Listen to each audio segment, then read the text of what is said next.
नमस्कार दोस्तों, स्वागत है आप सबका अपने यूट्यूब चैनल पीटेक पर। उत्तर प्रदेश में पिछले कुछ समय से एक भर्ती बहुत ही ट्रेंडिंग में चल रही है दोस्तों, और वो भर्ती है यूपी ईसीसीई एजुकेटर की।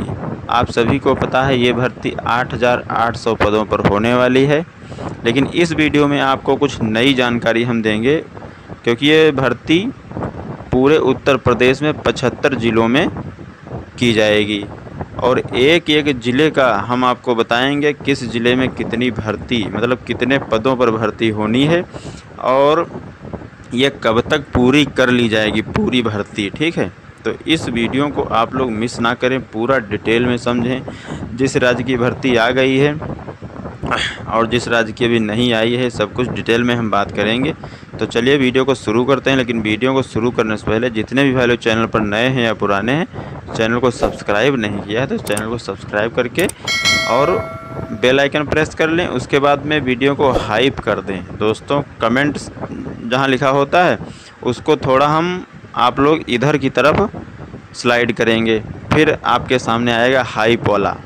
जब हाइप वाला दिख जाए आप लोगों को, हाइप वाला फीचर, तो उस पर आपको हाइप दे देना है और उसके बाद में आपको लाइक भी कर देना है। तो चलिए शुरू करते हैं। पूरा डिटेल में अच्छे से समझेंगे और इसके आवेदन कहाँ से करना है। बहुत से भाई लोग अभी कंफ्यूज हैं कि इसका आवेदन कहाँ से करना है, तो डिटेल में सब कुछ समझाएंगे इस वीडियो में। और चलिए शुरू करते हैं बिना किसी देरी के। आपको ध्यान से समझना है, उत्तर प्रदेश सरकार ने राज्य भर के प्राथमिक और कंपोजिट विद्यालयों में बाल वाटिका कक्षाओं के लिए प्रारंभिक बाल्यावस्था देखभाल एवं शिक्षा ईसीसीई शिक्षकों के कुल 8,800 रिक्त पदों की घोषणा की है। और इस भर्ती में लिखित परीक्षा नहीं होगी, सीधा मेरिट के बेस पर इसमें भर्ती होगी। कौन कौन अप्लाई कर पाएगा, क्या योग्यता होनी चाहिए, सब कुछ अच्छे से समझना है आप लोगों को। उम्मीदवारों का चयन योग्यता के आधार पर 11 महीने के अनुबंध पर किया जाएगा। ये जो है चयन 11 महीने के अनुबंध पर किया जाएगा। अगर आपका काम सही रहा तो उसके बाद शायद इसको रिन्यूअल भी कर दिया जाए, कुछ और टाइम के लिए बढ़ा दिया जाए। ईसीसीई शिक्षक पदों के लिए चयनित उम्मीदवारों को सैलरी, ये सब तो आगे हम देखेंगे। यूपी ईसीसीई शिक्षक भर्ती अभियान का उद्देश्य राष्ट्रीय शिक्षा नीति NEP 2020 के तहत 3 से 6 वर्ष की आयु के बच्चों के लिए बाल वाटिका प्री प्राइमरी में समग्र शिक्षा अभियान के अंतर्गत सह स्थित आंगनवाड़ी केंद्रों और सरकारी स्कूलों में आधारभूत शिक्षा को सुदृढ़ करना है। उत्तर प्रदेश सरकार के बेसिक शिक्षा मंत्रालय द्वारा यूपी में ईसीसीई शिक्षक रिक्ति 2025 के लिए आधिकारिक अधिसूचना जारी कर दी गई। और इस भर्ती में जो भी कैंडिडेट अप्लाई करना चाहते हैं, मेल कैंडिडेट या फिर फीमेल कैंडिडेट, एज उनकी 18 से 40 वर्ष होनी चाहिए। ठीक है, इसके बीच में होनी चाहिए। और जिन्होंने कम से कम 50% अंकों के साथ गृह विज्ञान में स्नातक पूरा कर लिया है, वे यूपी 2025 में ईसीसी शिक्षक रिक्त के लिए ऑनलाइन आवेदन करने के पात्र हैं। देखिए दोस्तों, 50% अंकों के साथ में गृह विज्ञान, दोस्तों गृह विज्ञान से स्नातक पूरा कर चुके हैं, वो लोग अप्लाई कर सकते हैं।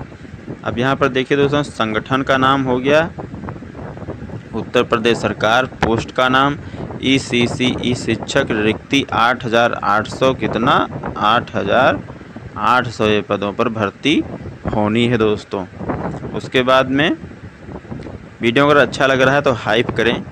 आवेदन का जो तरीका है ऑनलाइन है। भर्ती का प्रकार जो है संविदात्मक है। अनुबंध की अवधि जो है 11 महीने, मैंने पहले भी बताया 11 महीने का अनुबंध होगा इसमें।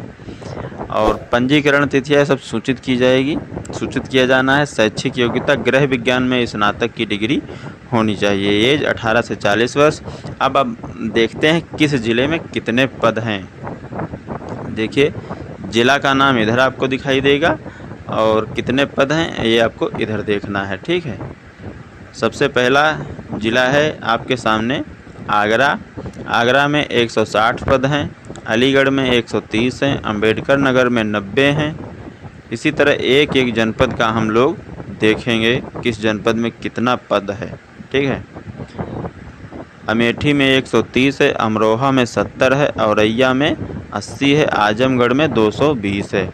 आजमगढ़ में 220 पदों पर भर्ती होनी है। और बागपत में 60 है, बहराइच में 140 है, बलिया में 180 है, बलरामपुर में 100 पद हैं। बलरामपुर में दोस्तों 100 पदों पर भर्ती होनी है।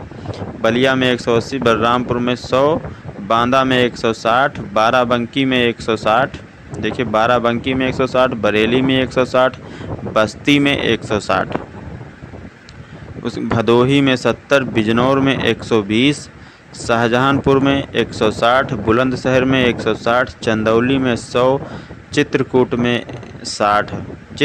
में 60 ही पद हैं। बाकी देवरिया में 170, एटा में 90, इटावा में 90, फैजाबाद में 120, फर्रुखाबाद में 100, फतेहपुर 140, फिरोजाबाद 100, गौतम बुद्ध नगर 40, गाजियाबाद में 50, गाजीपुर में 170, गोंडा में 170, गोरखपुर में 210, हमीरपुर उत्तर प्रदेश 80, हापुड़ पंचशील नगर 80, हरदोई 180, हाथरस 80, जालौन 90, जौनपुर 220, झांसी 90, कन्नौज 100, कानपुर देहात में 100, कानपुर नगर में 100, कासगंज में 70, कौशाम्बी में 80, कुशीनगर में 150, कुशीनगर में 150, लखीमपुर खीरी में 160, ललितपुर में 70, ललितपुर में 70, उसके बाद में लखनऊ में 90, महाराजगंज में 50, महोबा में 50, मैनपुरी में 100, मथुरा में 110, मऊ में 100, मेरठ में 140, मिर्ज़ापुर में 90, मुरादाबाद में आपके हो गए 90। ये अभी कुछ जनपद बाकी हैं, आगे हम अभी दिखाने वाले हैं आपको। उसके बाद मुजफ्फरनगर में 100 पद हैं, पीलीभीत में 100 हैं, प्रतापगढ़ में 180 हैं, प्रयागराज में 210 हैं। तो इनमें से कुछ जनपदों में भर्ती हो भी चुकी है। ठीक है, जो जनपद बचे हैं अभी उनमें भर्ती आनी बाकी है। अभी बताएंगे आगे कि फार्म आप लोग कहाँ से भर पाएंगे। रायबरेली में 210, रामपुर में 70, सहारनपुर में 120, संभल भीमनगर 80 पद, संत कबीर नगर में 100, शाहजहांपुर में 160, शामली प्रबुद्ध नगर 140, श्रावस्ती 60, सिद्धार्थनगर 140, सीतापुर में 200, सोनभद्र में 80, सुल्तानपुर में 130, उन्नाव में 160, वाराणसी में 90। तो इस प्रकार से जनपद वार हमने आपको बताया कितने पदों पर अभी कहाँ भर्ती कितने पद किस जनपद में खाली हैं। अब टोटल पद इस प्रकार से हो जाएंगे 8890। ठीक है, एक एक जनपद का हमने आपको बता दिया है। अब आगे चलते हैं। उम्मीदवारों ने किसी कानूनी रूप से स्थगित और मान्यता प्राप्त विश्वविद्यालय से गृह विज्ञान विषय में कम से कम 50% अंकों के साथ स्नातक की डिग्री प्राप्त की हो, और जो आरक्षित श्रेणी के उम्मीदवार हैं उनको 5% छूट मिलेगी।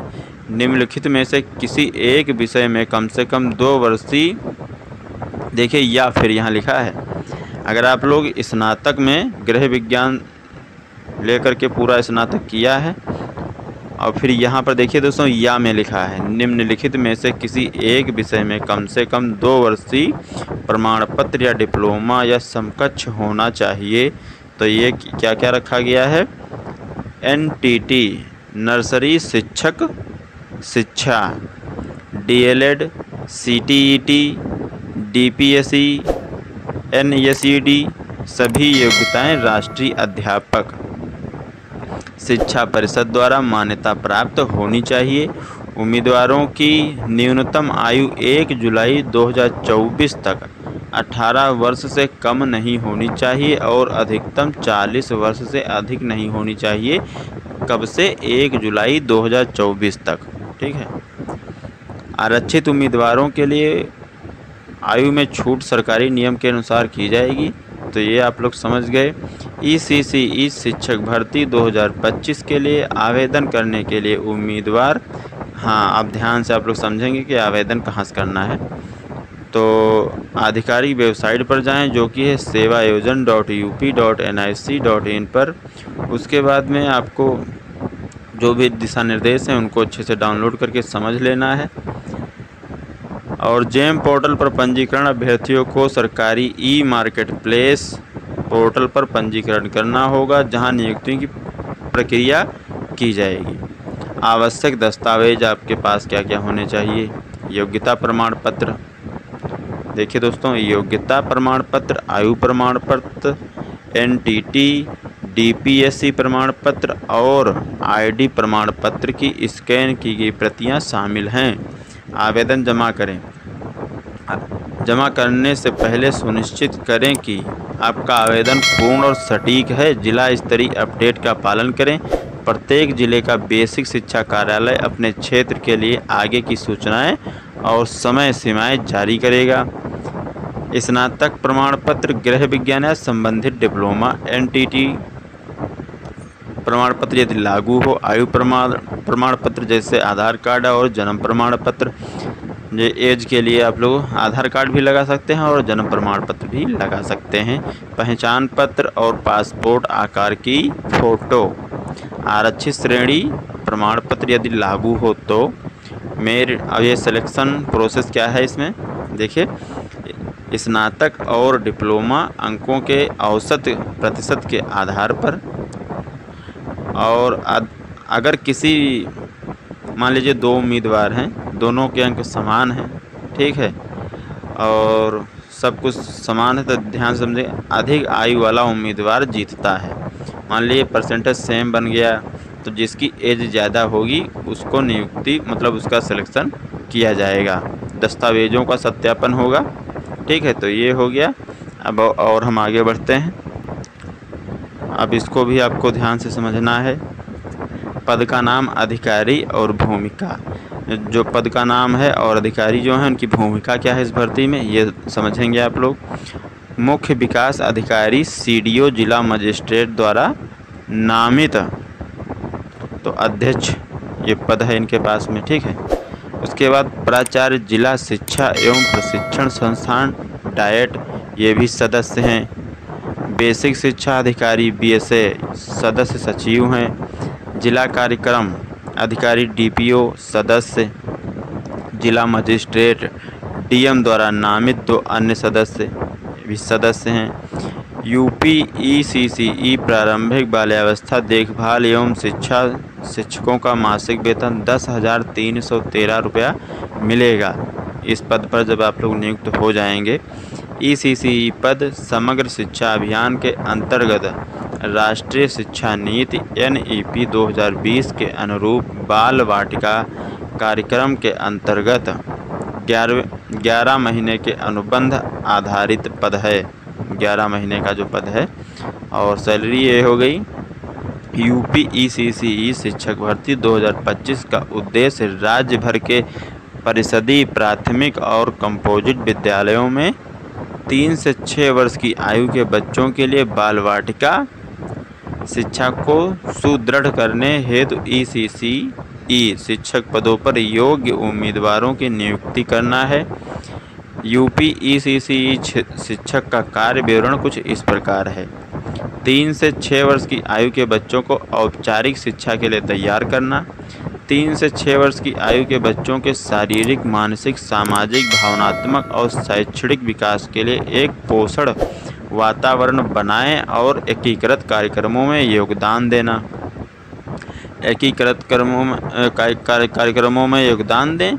और उसके बाद में निपुण भारत मिशन के अंतर्गत आधारभूत साक्षरता और संख्यात्मकता सुनिश्चित करने के लिए 5 से 6 वर्ष की आयु के बच्चों पर विशेष ध्यान दिया जाएगा। दोस्तों, इन लोगों पर विशेष ध्यान दिया जाएगा। समग्र विकास के लिए गतिविधियों का आयोजन करें, जैसे खेल, संगीत, कला, नृत्य, नाटक, पेड़ों, पक्षियों, जानवरों, जल, वायु, मिट्टी और मौसम से संबंधित पर्यावरणीय अध्ययन, रचनात्मक अभिव्यक्तियाँ जिनमें चित्रकारी, कहानी सुनाना, कविताएँ और बहुत कुछ शामिल है। ये सब ये कार्य होंगे इन लोगों के, और उम्मीद करता हूँ आप लोग पूरी डिटेल अच्छे से समझ गए होंगे। 75 जनपदों में से कुछ जनपदों में भर्ती हो गई है, कुछ जनपदों में अभी आवेदन चल रहे हैं, और कुछ जनपदों में आने वाले समय में आवेदन की प्रक्रिया जो है स्टार्ट हो जाएगी। और ये भर्ती जो है कब तक पूरी कर लेंगे ये लोग, तो 30 सितंबर 2025 तक ये भर्ती पूरी होनी है दोस्तों। 30 सितंबर 2025 तक ये भर्ती पूरी कंप्लीट हो जाएगी पूरे 75 जनपदों में।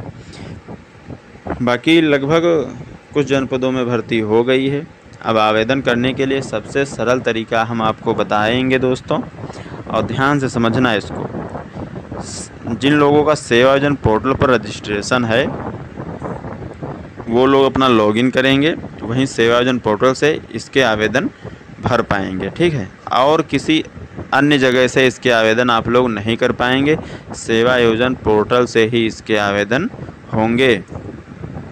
और जिन भाइयों का रजिस्ट्रेशन नहीं है सेवा योजन पोर्टल पर, उन लोगों को पहले रजिस्ट्रेशन करना है। उसके बाद में रजिस्ट्रेशन करते समय आपको एक एक जो भी वहाँ पर पूछा जाए वो सब ध्यान से भरना है। शैक्षिक योग्यता, आपकी DOB और परसेंटेज आपका, ये सब कुछ अच्छे से भरना है। जो भी जानकारी वहाँ पर मांगी जाए वो बिल्कुल सटीक जानकारी भरना है। जब आपका रजिस्ट्रेशन सक्सेसफुली हो जाएगा उसके बाद में अपनी प्रोफाइल में लॉगिन करके आवेदन कर पाएंगे। इस तरीके से आप लोग आवेदन कर सकते हैं। और 75 जनपदों का हमने बता दिया आपको, किस जनपद में कितना पोस्ट है, ये सब कुछ अच्छे से आप लोग समझ गए होंगे। अगर वीडियो अच्छा लगा है तो एक हाइप करें दोस्तों, हाइप करके चैनल को सब्सक्राइब कर लें, साथ में लाइक भी कर दें, और ज़्यादा से ज़्यादा लोगों के पास इस वीडियो को शेयर करें, क्योंकि उत्तर प्रदेश की ये ट्रेंडिंग वैकेंसी है दोस्तों, कुछ समय से ट्रेंडिंग में चल रही है। तो आप लोग ज़्यादा से ज़्यादा लोगों तक इस जानकारी को पहुंचाएं। जो भी जिस जनपद से है उस जनपद की वैकेंसी का इंतज़ार कर रहा है, तो उन सभी के पास इस वीडियो को आप लोग ज़रूर पहुंचाएं। मिलेंगे एक नए वीडियो में नई जानकारी के साथ में, तब तक के लिए दोस्तों जय हिंद।